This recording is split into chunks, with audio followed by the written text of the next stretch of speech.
Welcome to Caliber TTS, the airgun channel that explores the science of shooting. Today, we will be diving into pellet trajectories and their relationship to scope reticles.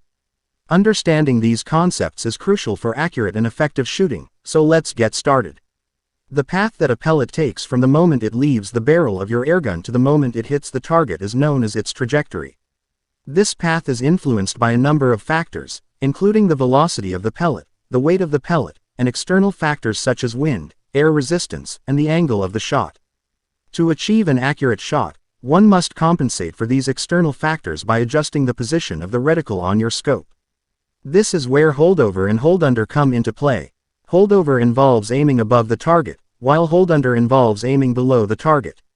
The amount of compensation required depends on the distance to the target and the angle of the shot. When shooting at longer distances, air resistance becomes a significant factor.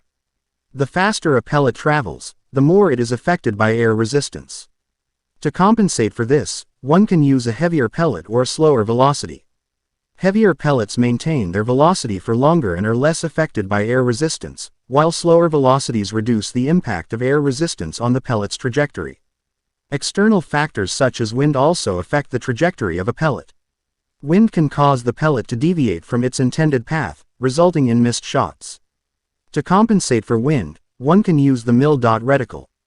This reticle allows for easy adjustment by using the markings on the scope to determine the sideways adjustment from the scope's central crosshairs as required. The angle of the shot is another external factor that affects the trajectory of a pellet.